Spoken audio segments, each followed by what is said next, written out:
بسم الله الرحمن الرحيم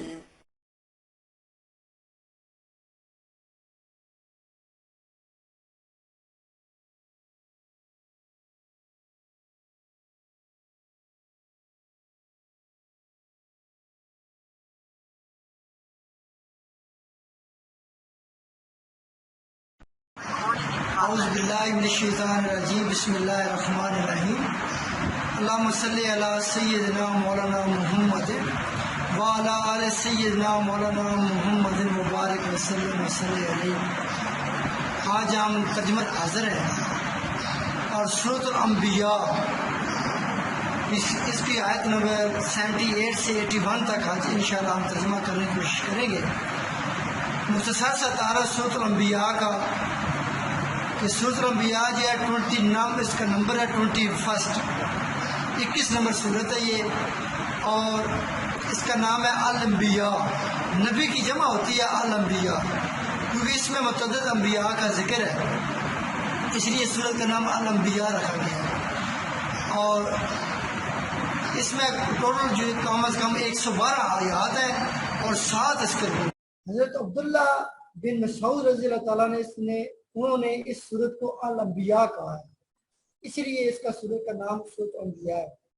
عبد الرحمن بن یزید بیان کرتے ہیں کہ حضرت عبداللہ بن مسعود رضی اللہ عنہ نے فرمایا کہ بنی اسرائیل، القاف، مریم، طہا اور الانبیاء قدیم صورتوں میں سے ہیں اور ان کو ابتدائے اسلام سے حفظ کیا جاتا ہے۔ یہ صحیح بخاری کے حدیث ہے۔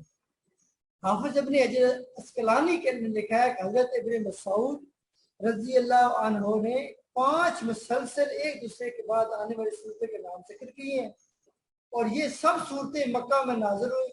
جمہور علماء کا یہی موقف ہے، اس کے خلاف جو قول ہے وہ شاذ ہے۔ فتح الباری میں یہ ذکر ہے۔ اور اس صورت کا نام الانبیاء رکھنے کی وجہ یہ ہے کہ اس صورت میں ٹوٹل 18 انبیاء کا ذکر ہے۔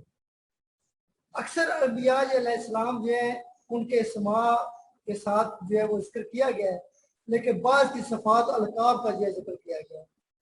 اس کی تفصیل یہ ہے کہ حضرت موسیٰ علیہ السلام، حضرت ہارون، حضرت ابراہیم، حضرت لوط، حضرت اسحاق، حضرت یعقوب، حضرت نوح، حضرت داؤد، حضرت سلیمان، حضرت ایوب، حضرت اسماعیل، حضرت ادریس، حضرت ذوالکفل، حضرت ذنون، حضرت زکریا، حضرت یحییٰ، حضرت عیسیٰ سلام علیہم کو ان کا نام نہیں ذکر کیا، ان کو مریم کا بیٹا کہا گیا، اور آقا علیہ السلام کو رحمت العالمین کہا گیا ہے، سلام علیہم۔ ان سب کا جو ہے وہ ذکر جو ہے اس قرآن پاک میں اس صورت میں موجود ہے، سورۃ الانبیاء میں، اس لیے اس صورت کو سورۃ الانبیاء رکھا گیا ہے۔ اس سے پہلے سورۃ انعام میں بھی 18 انبیاء علیہ السلام کا ناموں کے ساتھ ذکر ہے اور وہ سورۃ انبیاء سے پہلے نازل ہوئی کیونکہ اس کے نزول کا نمبر 55 ہے اور انبیاء کے نزول کا نمبر 71 ہے۔ اس لیے الانعام کا انبیاء ہونا چاہیے تھا کیونکہ اس میں 18 انبیاء کا ذکر ہے، لیکن چونکہ اس میں موشوں کا ذکر ہے لہذا اس صورت کا الانعام یعنی موشوں کا لفظ 6 بار آیا ہے، اس کو الانعام جو ہے کہا گیا ہے۔ اس صورت کا نام رکھا گیا ہے اور اس صورت کا نام الانبیاء رکھا گیا ہے۔ سورۃ طہا اور سورۃ انبیاء کی باہمی مناسبت یہ ہے کہ اس میں جو ہے وہ آخرت یعنی قیامت کا ذکر آیا ہے، ٹھیک ہے، جیسے کہ سورۃ انبیاء میں اقترب للناس حسابهم وهم فی غفلۃ معرضون، لوگوں کے حساب کا وقت آج قریب آ پہنچا ہے اور ہر انسان کے لیے جو اس کی قیامت ہوتی ہے وہ اس کے موت کا وقت ہوتا ہے، قیامت اس کی موت کا وقت ہوتا ہے، جو وہ مرے گا اس کے لیے قیامت ہوگی اور وہ پھر بھی غفلت میں پڑے ہوئے ہیں، اعراض کرنے والے ہیں۔ اس طرح سورۃ طہا میں جو ہے وہ اس طرح قیامت کا ذکر کیا گیا ہے، ٹھیک ہے جی۔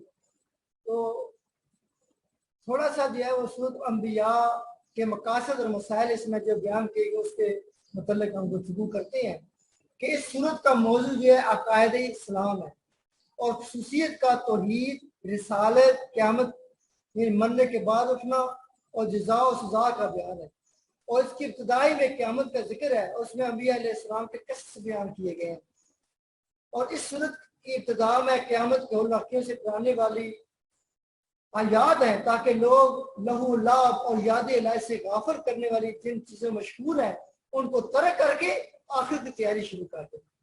کفار مکہ جو تھے سیدنا محمد صلی اللہ علیہ وسلم کی نبوت اور رسالت کا اس لیے انکار کرتے تھے کہ آپ نوع بشر سے مبعوث کیے گئے تھے، یہ تو ہماری جنس ہے، یہ کہ ہماری طرح کھاتے پیتے اور بازاروں میں چلتے پھرتے ہیں، یہ اللہ کے نبی کیسے ہو سکتے ہیں؟ اللہ تعالیٰ کا یہ رد فرمایا گیا ہے۔ تو ہم یہ ذکر کر رہے تھے کہ یہ سورۃ الانبیاء کے مقاصد کیا ہے، ٹھیک ہے؟ تو اس میں جو ہے کفار مکہ سیدنا محمد صلی اللہ علیہ وسلم کے نبوت رسالت کا انکار کرتے تھے، اور وجہ یہ بیان کرتے تھے کہ آپ جو ہے وہ بشر ہیں۔ یہ جو انکار ہے یہ ان کی کم عقلی ہے،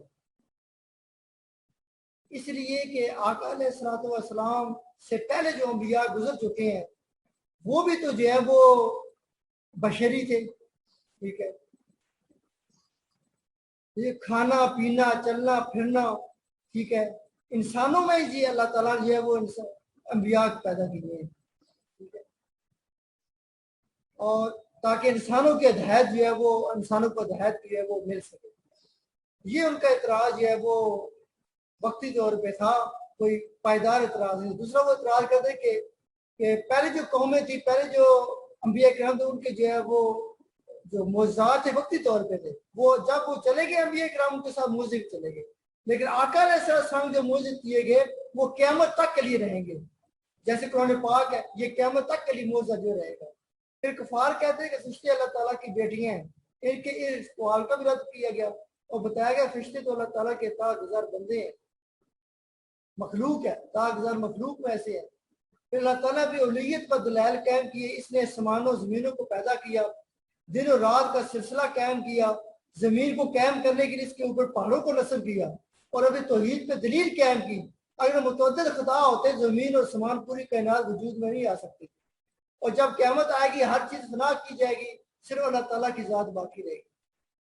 پھر پہلے ہم نے ذکر کیا کہ انبیاء اس لیے رکھا گیا، اس کا نام جس میں 18 جو ہے وہ کم از کم انبیاء کا ذکر ہے۔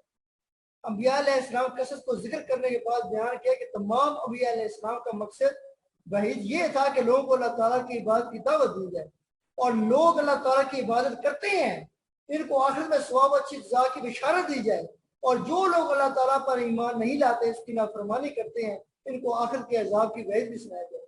پھر فرمایا قیامت کے علامتوں میں سے یہ بھی ہے کہ یاجوج اور ماجوج کی جو قوم ہے وہ بھی جو ہے وہ نازل ہوگی۔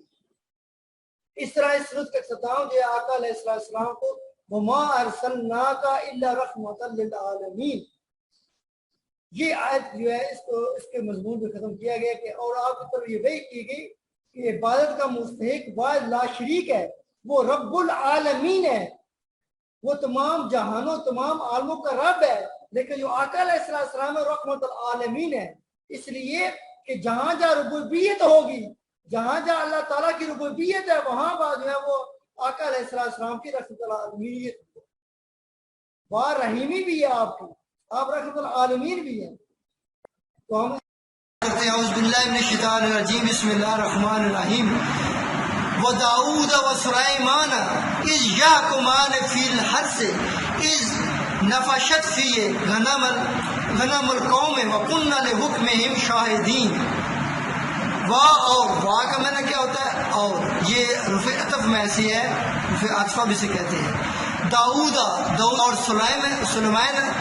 سلیمان علیہ السلام، یہ داؤد اور سلیمان علیہ السلام کا ذکر ہے۔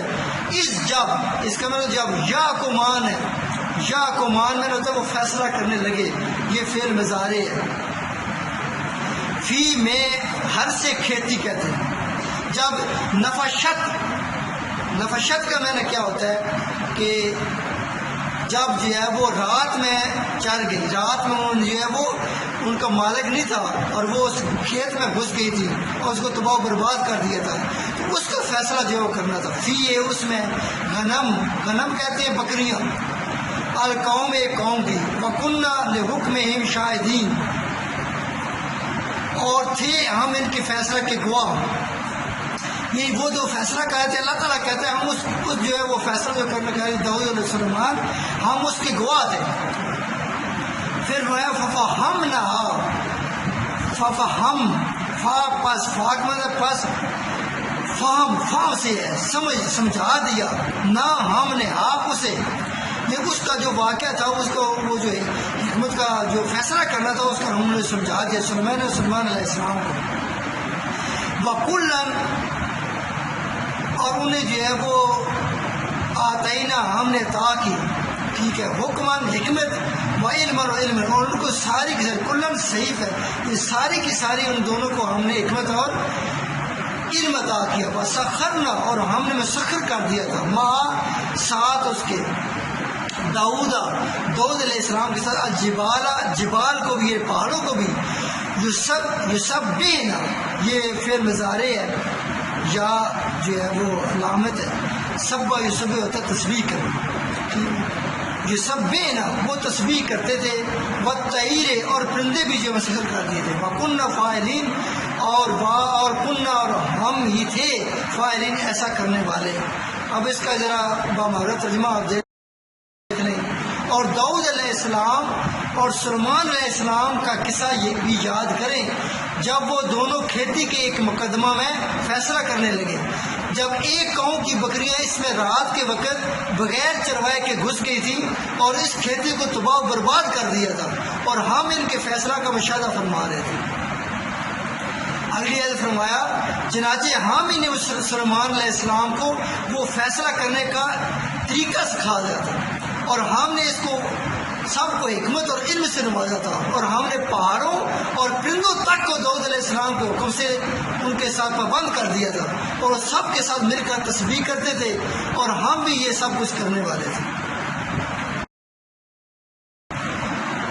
اگلی آیت ہے وَعَلَّمْنَهُ، اور ہم نے سکھا دی صنعتاً بنانا، لبوساً لباس، یہ زرہ، یہ جو جنگی جو مجاہدین ہوتے ہیں، جو سپاہی ہوتے ہیں، تلواروں کے ساتھ جب جنگ ہوتی تھی سینے کے اوپر جو زرہ پہن لیتے تاکہ وہ اس کو لوہے کی ہوتی تھی اور وہ روکتی تھی، تو وہ زرہ بنانے کا علم جو ہے وہ سکھا دیا تھا. لاکم، تمہارے لیے، لیتو سے ناکم، تاکہ وہ بچائے تمہیں، حسنا ہوتا ہے بچانا، تاکہ تمہیں بچائے، من باسکم، تمہاری لڑائی کے زر سے، یہ جو تم لڑائی کرتے تھے، لڑائی کی طرح تلوار سے لڑائی ہوتی تھی، یہ جو زرہ جو ہوتی تھی اس سے جو ہے وہ یہ ڈھال کے طرف کام آتی تھی. فَهَلْ أَنْتُمْ شَاكِرُونَ، پس حال کیا، تم سب، یہ ضمیر ہے. انشاءاللہ آگے ہمارا جو عربی گرامر کا سبق آ رہا ہے اس میں ہم نے ضمائر ہی پڑھنے ہیں. کل انشاءاللہ آپ سے جو 8:30 ہوتا ہے اس میں ضمائر پڑھیں گے. یہ انتم تم سب، شاکرون، تاکہ تم سب جو شکر گزار ہو جاؤ، تم سب کیا ہو جاؤ، شکر گزار ہو جاؤ. اور ہم نے داؤد علیہ السلام کو تمہارے لیے ذرا بنانے کا فن سکھایا تھا تاکہ وہ تمہاری لڑائی میں تمہیں ضرر سے بچائے، نقصان تکلیف سے بچائے. تو تم کیا تم شکر گزار ہو؟ تو شکر نہیں ادا کرتے. پھر اگلی آیت میں فرمایا اور سلیمان علیہ السلام کے لیے تابع کر دی تھی الریہ، ہوا کو، آصفات، تیز ہوا، تجری، جو چلتی تھی، بے امر ہی، اس کے حکم سے، سلیمان علیہ السلام کے حکم سے وہ چلتی تھی. الی الارض، زمین کی طرف، اللہ تھی جو برکنا، اور ہم نے اس میں برکت رکھتی تھی، فیہا، اس میں، وکننا، اور ہم تھے بکل شیء علیم، ہر چیز کا علم رکھنے والے تھے، اور ہم ہی تھے جو ہر چیز کا ہم جو ہے اس کا علم رکھنے والے تھے.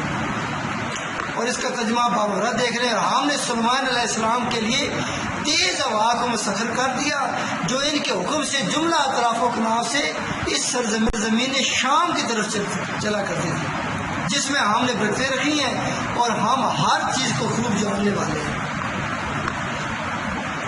تو یہ آج کا ہمارا جو ہے وہ سبق کمپلیٹ ہوا کہ ہم نے جو ہے سورۃ الانبیاء میں سے کچھ جو ہے وہ آیات کا جو ہے وہ ترجمہ کرنے کی کوشش کی. قرآن فہمی کی اچھی جو ہے وہ ایک ماحول ملے گا.